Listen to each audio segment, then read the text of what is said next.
بسم الله الرحمن الرحيم عن ابن عباس رضي الله تعالى عنهما قال لعن رسول الله صلى الله عليه وسلم المحلل والمحلل له رواہ ابن ماجہ۔ ابن عباس رضی اللہ تعالیٰ عنہما سے روایت ہے، فرماتے ہیں رسول اللہ صلی اللہ علیہ وسلم نے حلالہ کرنے والے اور حلالہ کرانے والے پر لعنت فرمائی ہے۔ دوستو، اگر کسی آدمی نے اپنی بیوی کو 3 طلاق دے دی ہے تو اب ان دونوں کا آپس میں ایک ساتھ رہنا قطعاً جائز نہیں ہے، سوائے اس ایک صورت کے جس کو قرآن کریم نے بیان کیا ہے۔ قرآن کہتا ہے فَإِن طَلَّقَهَا فَلَا تَحِلُّ لَهُ مِن بَعْدُ حَتَّى تَنكِحَ زَوْجًا غَيْرَهُ۔ اگر شوہر نے 3 طلاق دے دی ہیں، اب اس عورت کے لیے حلال نہیں ہے اس شوہر کے ساتھ رہنا، سوائے اس صورت کے کہ یہ اپنی مرضی کے ساتھ کسی دوسری جگہ نکاح کرے اور اتفاق سے وہاں اس کا نبھا نہ ہو سکے اور دوسرا شوہر اس کو طلاق دے دے، اب یہ پہلے شوہر کے ساتھ نکاح کر سکتی ہے۔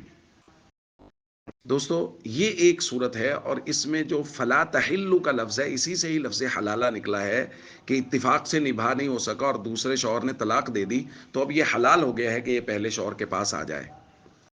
لیکن ہمارے معاشرہ میں جو مروجہ لفظ حلالہ ہے، یہ اس معنی میں استعمال ہوتا ہے کہ عورت اس شرط کے ساتھ کسی آدمی سے نکاح کرتی ہے کہ کچھ وقت گزارنے کے بعد یہ اس کو طلاق دے گا اور یہ پہلے شوہر کی طرف لوٹ آئے گی۔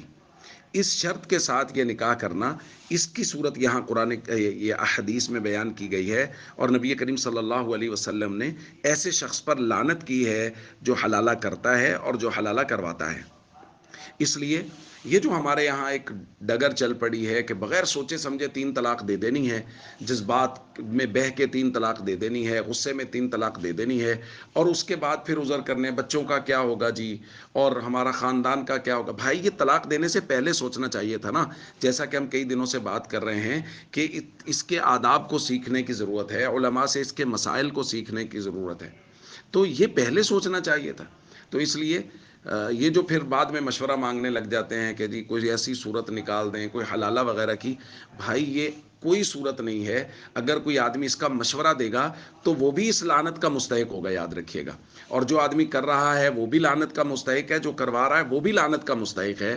اس لیے یہ بالکل درست نہیں ہے جو ہمارے معاشرے میں چل پڑا ہے کہ ہر دوسرا آدمی اس کا مشورہ مانگ رہا ہے اور تیسرا آدمی اس کا مشورہ دے بھی رہا ہے کہ ایسی کوئی صورت اختیار کر لیں۔ یہ نبی پاک صلی اللہ علیہ وسلم کی طرف سے لعنت کی گئی ہے ایسے شخص پر۔ ہمیں ہر ایسے کام سے بچنا چاہیے جس پر نبی کریم صلی اللہ علیہ وسلم کی ناراضگی ہے، اور خاص طور پہ جس پہ لعنت کی گئی ہے اس سے تو خاص طور پہ بچنا چاہیے۔ السلام علیکم ورحمۃ اللہ وبرکاتہ۔